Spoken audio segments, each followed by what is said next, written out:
నా పేరు సంపంగి ఇల్లయ్య. నేను రామేశ్వర గ్రామవాసిని. మాది రామేశ్వరంలో అంటే రాయకాల నుండి విడిపోయి సెకండ్ టర్మ్, ఫస్ట్ టర్మ్ అయ్యగారు అంటే మామిళ్ళపల్లి సంపత్ కుమార్ గారిని అధిక మెజార్టీతో గెలిపించుకున్నాము. ఆయన సాధ్యమయ్యే వరకు మాకు కొన్ని పనులు చేసిండు, పర్లేదు. ఆయన హయాంలో బాగానే ఉన్నది. సెకండ్ టర్ము 2025 బీసీ మహిళ వచ్చింది కాబట్టి దానికి సంపంగి కృష్ణయ్య వాళ్ళ సతీమణి లావణ్య గారిని గ్రామ ప్రజలందరి సమక్షంలో ఎన్నుకొని వార్డు సభ్యులను ప్లస్ సర్పంచ్ అభ్యర్థిని ఎన్నుకున్నాం. కాబట్టి వారిని అధిక మెజార్టీతో గెలిపించి రామేశ్వర గ్రామ ప్రజలు కానీ, జోగమ్మగూడ గ్రామ ప్రజలు కానీ, తండ ప్రజలు అందరూ ఒకరినొకరు 1+1 చైన్ సిస్టము, ఒకరితో పాటు ఒకరు 4-5 ఓట్ల గుంజుకొచ్చి అధిక మెజార్టీతో గెలిపించుకుంటే మనకు ఊర్లో ఉన్న సమస్యలు ఏమున్నాయి, మనకు మేజర్ ఏంటంటే మనకు గ్రామ పంచాయతీ లేదు. ఏ ఊర్లో చూసినా గ్రామ పంచాయతీలు ఉన్నాయి, మహిళా డ్వాక్రా గ్రూప్ భవనాలు ఉన్నాయి. మనకు లేదు అంటే మనకు ఇంతకుముందు మనకు ఫండ్ లేదు. ఇంకా మన అభ్యర్థి మా తమ్ముని సంపంగి కృష్ణయ్య వాళ్ళ భార్య సతీమణి లావణ్య గారిని సర్పంచ్గా ఎన్నుకున్నాము.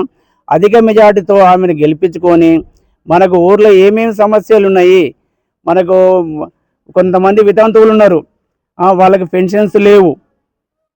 అదేవిధంగా గుట్ట మీదకి రోడ్ లేదు. దాదాపు ఇంచుమించు 7-8 సంవత్సరాలు అవుతుంది. గుట్ట మీదకి రోడ్ వేస్తామని చెప్తున్నారు. ఆ గుట్ట మీద ఇండ్లు ఉన్నాయి. ఇప్పుడు వర్షాకాలం లేదు కాబట్టి మనుషులు నడుచుకుంటూ వస్తుర్రు. ఇప్పుడు ఒక మామూలు కొన్ని సింకులు పడ్డాయి అనుకో, మనిషి కూడా నడవలేకపోతారు, జారి కింద పడిపోతారు. అలాంటి పరిస్థితులు ఉన్నాయి. ఇంతకుముందు ఉన్న ప్రజానాయకులు వేస్తాము అని చెప్పి వాళ్ళు నిమ్మకు పెట్టినట్టు చేసిర్రు.